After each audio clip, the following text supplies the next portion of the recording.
dear friends, this is Insurance Risha. நாம் இன்னைக்கு இந்த வீடியோல ரொம்ப ஒரு இன்ட்ரெஸ்டிங்கான எல்லாரும் யூஸ்ஃபுல்லான டாபிக் பற்றி பார்க்க போகிறோம். ஸோ வீடியோக்கு போகிறதுக்கு முன்னாடி இது வரைக்கும் நம்ம சேனல் யாரும் சப்ஸ்கிரைப் பண்ண வாட்ச் பண்ணுறீங்க அப்படின்னா மறக்காமல் சப்ஸ்கிரைப் பண்ணிடுங்க. ஸோ வீடியோவும் லைக் பண்ணிடுங்க. ஓகே, ஏன்னா கண்டிப்பாக இந்த வீடியோ உங்களுக்கு பிடிச்சிருக்கும். ஸோ இன்னைக்கு என்ன டாபிக் பார்க்க போகிறோம் அப்படின்னா, ஸோ ஜென்ரலாகவே நம்ம லேப்டாப் ஆன்லைனில் பர்ச்சேஸ் பண்ண போகிறோம் இல்லை ஆஃப்லைனில் பர்ச்சேஸ் பண்ண போகிறோம் அப்படின்னா அந்த லேப்டாப்பில் வந்து ஜென்ரலாக நம்ம செக் பண்ணணும். ஸோ இந்த மாதிரி ரேம் செக் பண்ணும், எஸ்எஸ்டி செக் பண்ணும். அதை விட ஃபஸ்ட்டு ப்ரையாரிட்டி என்ன பண்ணும், ப்ராசஸர் செக் பண்ணும். கரெக்டாக ப்ராசஸர் வந்து நம்ம சூஸ் பண்ணிடும். இப்போ i5ல 12 ஜென் வேணுமா இல்லை i7ல 12 வேணுமா. ஸோ அந்த மாதிரி ஃபஸ்ட்டு நம்ம பார்க்கக்கூடிய ப்ராசஸர், அதுக்கப்புறம் ரேமை பார்ப்போம். கரெக்டாக ஸோ அப்படியே நம்ம செலக்ட் பண்ணக்கூடிய திங்ஸில் வந்து நமக்கு வந்து ரேம் தேவைப்பட்டுச்சு அப்படின்னா ரேம் அப்கிரேட் பண்ணிக்கலாம். ஸோ எஸ்எஸ்டி ஸ்டோரேஜ் அதிகமாக தேவைப்பட்டுச்சு அப்படின்னா எஸ்எஸ்டியை வந்து இன்க்ரீஸ் பண்ணிக்கலாம். கரெக்டாக அப்கிரேட் பண்ணிக்கலாம். பட் ப்ராசஸரை வந்து நம்ம எந்த ஒரு கண்டிஷன்லையும் என்ன பண்ண முடியாது, அப்கிரேட் பண்ண முடியாது, எக்ஸ்டெண்ட் பண்ண முடியாது. ஓகேவா. ஸோ அப்படிப்பட்ட வந்து ப்ராசஸில் வந்து நம்ம என்ன பர்பஸ்க்காக யூஸ் பண்ண போகிறோம் லேப்டாப்பை, ஸ்கூல் ஒர்க் யூஸ் பண்ண போகிறோமா, இல்லை கிராஃபிக்ஸ் ஒர்க் யூஸ் பண்ண போகிறோமா, இல்லை டிசைனிங் பர்பஸ்க்காக யூஸ் பண்ண போகிறோமா, இல்லை கேமிங் பண்ண போகிறோம்ன்றத வந்து அந்த ப்ராசஸர்லேயே மென்ஷன் பண்ணியிருப்பாங்க. ஓகேவா. ஸோ அந்த சீரீஸை பற்றி அந்த மாதிரி நிறைய பர்பஸ் இருக்குது. ஸோ அது கண்டிப்பாக நீங்கள் லேப்டாப் வாங்க போகிறோம் அப்படின்னா தெரிஞ்சிருக்கணும். அந்த ரீசனை பேஸ் பண்ணி நீங்கள் சூஸ் பண்ணீங்க அப்படின்னா உங்களோட என்ன பர்பஸுக்காக சூஸ் பண்ணுறீங்களோ அது கரெக்டாக இருக்கும், யூஸ் பண்ண பர்ஃபார்மன்ஸ் பெட்டராக இருக்கும். ஓகேவா. ஸோ அந்த மாதிரி நிறைய எக்ஸ்டென்ஷன் இருக்குது, நிறைய சஃபிக்ஸ்ன்னு சொல்லுவாங்க. ஓகேவா. ஸோ அந்த சஃபிக்ஸை பற்றி இந்த வீடியோவில் பார்க்க போகிறோம். ஸோ கண்டிப்பாக ஸ்கிப் பண்ணால் பாருங்கள், உங்கள் எல்லாருக்கும் கண்டிப்பாக யூஸ் பண்ண போகிறக்கும். முக்கியமாக யாராவது லேப்டாப் யூஸ் பண்ண வாங்க போகிறீங்க, அது மட்டும் இல்லாமல் ஆல்ரெடி யாரும் யூஸ் பண்ணிட்டு இருக்கீங்க, ஸோ இவங்களுக்கு எல்லாருக்குமே ரொம்ப யூஸ்ஃபுல்லாக இருக்கும். ஓகே, ஸோ பார்த்துடலாம். அதில் ஃபஸ்ட் நம்ம பார்க்கக்கூடிய சீரிஸ் என்னென்னு பார்த்தோம் அப்படின்னா யூ சீரிஸ். யூ சீரிஸ்னா ஜென்ரலாகவே நீங்கள் என்ன பண்ணுவீங்க, ஒரு இன்டர்நெட்டில் போயிட்டு ஸோ இந்த மாதிரி கூகுள் குரோமில் போயிட்டு எனக்கு வந்து i3 12 ஜென் லேப்டாப் வேணும்னு சொல்லி போட்டிங்க அப்படின்னா ஸோ இந்த மாதிரி லேப்டாப் சீரிஸ் வரும். கரெக்டாக அதில் பார்த்தீங்க அப்படின்னா ஃபஸ்ட்டு நம்ம பார்க்கக்கூடிய சீரிஸ் பார்த்தீங்கன்னா நிறைய சீரிஸ் இருக்குது. மெயினாக ஒரு சில சீரிஸ் பற்றி பார்க்க போகிறோம். ஓகே, ஸோ ஃபஸ்ட்டு சீரிஸ் பார்த்தீங்க அப்படின்னா யூ சீரிஸ்.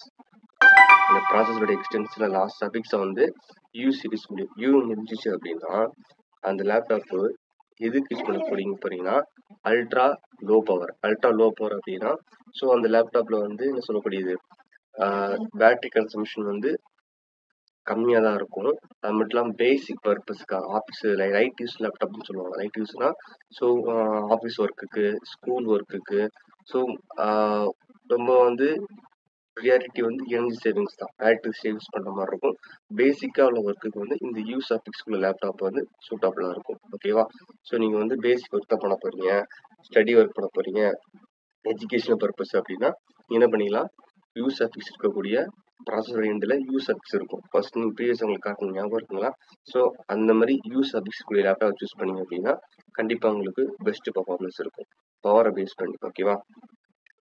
நெக்ஸ்ட் பார்க்கக்கூடிய சீரிஸ் பார்த்தீங்க அப்படின்னா எஃப் சீரிஸ். அதாவது ப்ராசஸர் எண்டில் வந்து எஃப் சீரிஸ் முடியும். ஸோ எஃப் சீரிஸ் முடிஞ்சிச்சு அப்படின்னா ஜென்ரலாக பார்த்தீங்க அப்படின்னா இந்த எஃப் சீரிஸ் முடியக்கூடிய ப்ராசஸரில் வந்து இன்பில்ட் கிராஃபிக்ஸ் கிடையாது. ஓகேவா. இன்பில்ட் கிராஃபிக்ஸ்னால் இந்த ப்ராசஸருக்குள்ளேயே கிராஃபிக்ஸை இன்பில்ட் பண்ணி வச்சுருப்பாங்க. ஸோ இன்டிகிரேட்டர் பண்ணி வச்சுக்கோங்களேன். ஸோ அந்த மாதிரி கிராஃபிக்ஸ் வந்து கிடையாது. ஸோ இந்த நீங்கள் ப்ராசஸர் யூஸ் பண்ண போகிறீங்க அப்படின்னா கண்டிப்பாக என்ன பண்ணணும், கிராஃபிக்ஸ் கார்டு இருக்கணும். இருந்தால் மட்டும்தான் யூஸ் பண்ண முடியும். ஜென்ரலாக பார்த்தோம் அப்படின்னா ஸோ இந்த எஃப் சர்வீஸில் முடியக்கூடிய ப்ராசஸர் வந்து டெஸ்க்டாப்பு தான் யூஸ் பண்ணுவாங்க. ஓகேவா. ஸோ இந்த ப்ராசஸரை யூஸ் பண்ணீங்க அப்படின்னா கண்டிப்பாக என்ன பண்ணணும், கிராஃபிக்ஸ் கார்டு போடணும். கிராஃபிக்ஸ் கார்டு போட்டால் மட்டும்தான் என்ன பண்ண முடியும், அந்த ப்ராசஸர் ஒர்க் ஆகும். ஓகேவா. இது வந்து எஃப் சர்வீஸ் கூடிய ப்ராசஸருடைய ஒர்க். ஓகேவா. அடுத்த பார்க்கக்கூடிய பார்த்தீங்க அப்படின்னா கே சீரிஸ் லேப்டாப். கேல பார்த்தீங்க அப்படின்னா ஸோ இந்த ப்ராசஸில் வந்து கே சீரிஸ் இருந்து அப்படின்னா அந்த ப்ராசஸருடைய இது ஓவர் கிளாக்னு சொல்லுவாங்க. ஓவர் கிளாக்கிங் அப்படின்னா ஸோ அந்த ப்ராசஸர் வந்து பேசிக்காக இவ்வளோ ஃப்ரீக்வன்சியில் இவ்வளோ கிளாக் ஃப்ரீக்வன்சியில் தான் ஒர்க் ஆகணும், இதுக்கு மேலே போகக்கூடாது அப்படின்றத வந்து அதுக்கு உள்ளாவே பிடிப்பாங்க, ப்ரோக்ராமிங் பண்ணியிருப்பாங்க. ஓகேவா. ஸோ அந்த ஃபீச்சர்ஸ் வந்து கே சீரிஸ் இருந்துச்சு அப்படின்னா அந்த ப்ராசஸர் வந்து பேசிக் ஃப்ரீக்வன்சியோட கொஞ்சம் அதிகமாக, பேசிக்காக இந்த ப்ராசஸர் வந்து இவ்வளோ ரன் ஆகும். பட் ஓவர் கிளாக்கிங் பர்பஸ் இந்த கே சர்வீஸில் முடிஞ்சு அப்படின்னா அதையும் ஓவர் கப் பண்ணி கொஞ்சம் அதிகமாக இந்த ப்ராசஸரை வந்து பர்ஃபார்மன்ஸ் பண்ணும். ஓகேவா? உங்களுக்கு காமிக்கிறேன் பாருங்க. ஸோ பார்த்தீங்க அப்படின்னா ஒரு கம்பேரிஷன் சின்ன சார்ட்டில் வந்து இந்த பக்கம் வந்து i7 6th gen process use பண்ணியிருக்கேன். அது மட்டும் இல்லாமல் இந்த பக்கம் வந்து i7 4th ஜென் வச்சுருக்கோம். ஓகேவா? ஸோ இந்த ப்ராசஸரில் வந்து இந்த i7 6th ஜென் இருக்கு இல்லையா, அதில் வந்து ஓவர் கிளாக்கிங் ஆப்ஷன் கிடையாதுன்னா அது பேசிக் ஸ்பீடில் ரன் ஆகும். ஓவர் கிளாக்கிங்கில் ரன் ஆகிறதுக்கு அந்த ஆப்ஷனே கிடையாது. ஸோ பார்த்தீங்க அப்படின்னா அந்த ப்ராசஸருடைய வந்து ஃப்ரீக்வன்சி மீன்ஸ் அதோடைய ஸ்பீடை பார்த்தீங்க அப்படின்னா வெறும் 3.4 GHz தான் i7 6th ஜென். ஓகேவா? பட் இந்த பக்கம் பார்த்தீங்கன்னா இந்த ப்ராசஸர் வந்து i7 4th ஜென் தான். பட் அதோடைய ஓவர் கிளாக்கிங் ஸ்பீடை பார்த்தீங்களா 4.0 GHz இருக்கு. எனக்கு கே சீரிஸ் இருக்கனால இதோடைய பர்ஃபார்மன்ஸ் வந்து ரொம்ப compared to this one i7 6th ஜென்னை விட அதிகமாக இருக்குது. அது மட்டும் இல்லாமல் ஸோ காஸ்ட் வைஸ் பார்க்கும்போதும் இந்த i7 4th ஜென்னோட அதிகமாக இருக்குது. ஏன்னு பார்த்தா அப்படின்னா இந்த கிளாக் ஸ்பீட் வச்சிருக்காங்க இல்லையா, ஓவர் கிளாக்கிங் ஆப்ஷன் அதுதான் இல்லை ரொம்ப ரொம்ப இம்பார்ட்டன்ட். ஓகேவா?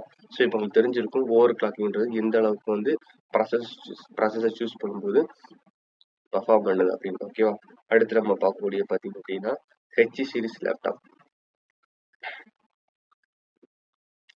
S6 இருந்துச்சு அப்படின்னா ஸோ அந்த லேப்டாப் வந்து பார்த்தீங்கன்னா ஒரு ஹையர் எண்ட் லேப்டாப் சொல்லலாம். ஹையர் எண்ட் லேப்டாப் அப்படின்னா அதோட பர்ஃபார்மன்ஸ் வந்து அதிகமாக இருக்கும் அப்படின்னு அதனுடைய கிளாக் ஃப்ரீக்வன்சி இருக்கு இல்லையா, அது பேஸ் ஸ்பீடே அதிகமாக இருக்கும் ஃபர்ஸ்ட் திங்கு. அது மட்டும் இல்லாமல் பார்த்தீங்க அப்படின்னா ஸோ அந்த மாதிரி லேப்டாப் வந்து என்ன பண்ணணும், ஹெவி ஒர்க்னா பவரை பேஸ் பண்ணியிருக்காது, பர்ஃபார்மன்ஸை பேஸ் பண்ணியிருக்கும். அதோட பர்ஃபார்மன்ஸ் வந்து அதிகமாக இருக்கும். கண்டிப்பாக நாகும் அதோடைய சார்ஜ் கன்சம்ஷனும் அதிகமாக தான் இருக்கும். பட் ரொம்ப இல்லை, ஓகே, அதிகமாக சார்ஜ் கன்சியூம் ஆகும். அது மட்டும் இல்லாமல் அந்த லேப்டாப்பு ஹீட் ஆகும். ஸோ அந்த ஹீட்டை ரெடியூஸ் பண்ணுறதுக்காக கூலிங் பவர் சிஸ்டமும் நல்லா அதிகமாக கொடுத்துருப்பாங்க. அது மட்டும் இல்லாமல் அந்த மாதிரி லேப்டாப்பில் வந்து கிராஃபிக்ஸ் அதாவது வந்து அந்த ரீஃப்ரெஷ் ரேட்டுன்னு சொல்லுவாங்க. ஓகேவா? ஸோ அது எல்லாமே அதிகமாக இருக்கும். ஸோ ஹையர் பர்ஃபார்மன்ஸ் இருக்கும். அதாவது வெயிட்டும் கொஞ்சம் compared to you series laptop வச்சு பார்க்கும்போது ஃபர்ஸ்ட் பார்த்தோம்ல யூ சீரிஸ், அந்த யூ6 அதை விட இதனுடைய வெயிட்டும் கொஞ்சம் கம்பேர்ட் டு அதிகமாக இருக்கும். ஓகேவா? ஸோ உங்களுக்கு வந்து பாருங்களேன், கம்பேரிஷன் ஒன்று காட்டியிருக்கேன். நம்ம பார்க்குறோம் இல்லையா லேப்டாப் வந்து. ஸோ இப்போ இந்த லேப்டாப் பார்த்தீங்கன்னா அப்படின்னா அதனுடைய ரீஃப்ரெஷ் ரேட்டையும் 144 Hz இருக்குது. அது மட்டும் பார்த்தீங்க அப்படின்னா சின்ன ஒரு கம்பேரிஷன் தான். i5 12th ஜென் லேப்டாப் ஒன்று எடுத்திருக்கோம். பட் அது வந்து H6 உடைய லேப்டாப்பு. அதனுடைய பார்த்தீங்கன்னா அதோட பேஸ் ஸ்பீடு கிளாக் ஸ்பீடை பார்த்தீங்க அப்படின்னா 4.40 இருக்குது பேஸில். ஸோ அதோடைய பேஸ்ன்னு பார்த்தீங்கன்னா 2.0 GHz. பட் வந்து என்ன ஆகும், அது மேக்ஸிமம் 4.4 GHz வரைக்கும் ரன் ஆகும். ஓகேவா? உங்களுக்கு ஆக்சுவலி வந்து இது வந்து கே சீரிஸ் லேப்டாப் கிடையாது, ஹெச் சீரிஸ் தான். ஓகேவா? ஹையர் லேப்டாப் அவசியம். ஓகேவா? ஸோ அது ஹையர் இருந்தாலுமே அதனுடைய பேஸ் ஸ்பீடு பார்த்தீங்கன்னா 2.0 இருக்குது. இது அப்புறம் வந்து அப் டு 4.4 GHz இருக்குது. ஸோ இதுலேயே பார்த்தீங்க அப்படின்னா ஹெச்கே அப்படின்ற முடியும் ஹெச் சீரிஸும் இருக்கும், கே சீரிஸ் கம்பைன் பண்ணுற மாதிரிலாம் ப்ராசஸ் இருக்குது.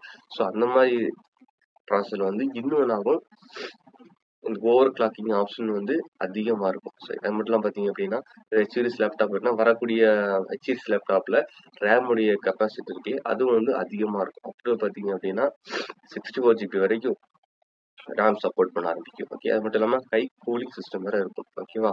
ஸோ இது வந்து எல்லாமே ஹெச் சீரிஸ் லேப்டாப். நீங்கள் கேமிங் யூஸ் பண்ண போகிறீங்க, டிசைனிங் பண்ண போகிறீங்க, எடிட்டிங் பண்ண போகிறீங்க அப்படின்னா கண்டிப்பாக நான் இந்த ஹெச் சீரிஸ் லேப்டாப் யூஸ் பண்ணிங்கன்னா உங்களுடைய பர்ஃபார்மன்ஸ் சூப்பராக இருக்கும். ஓகேவா? ஆக்சுவலி இது வந்து ஒரு சின்ன ஒரு கம்பேரிஷன் சார்ட்டு தாங்க. ஸோ நீங்கள் பேசிக்காக education purpose normal use laptop வாங்க போகிறீங்க அப்படின்னா ஸோ கொஞ்சம் நான் ஜென்ரலாக ரெஃபர் பண்ண ஒரு பட்ஜெட் வச்சு நான் கொடுத்துருக்கேன். ஸோ யூ சீரிஸ் இருந்துச்சுன்னா இந்த மாதிரி இருக்கும். ஃபஸ்ட்டு பார்த்தீங்க அப்படின்னா ஹெச்பி டெல் தாங்க ஃபஸ்ட்டு சஜஷன். அதுக்கப்புறம் லெனோவா, ஸோ ஏசர் அந்த லேப்டாப் கொடுத்துருக்குறேன். ஸோ நீங்கள் ஜஸ்ட் ரெஃபர் பண்ணி பாருங்கள்.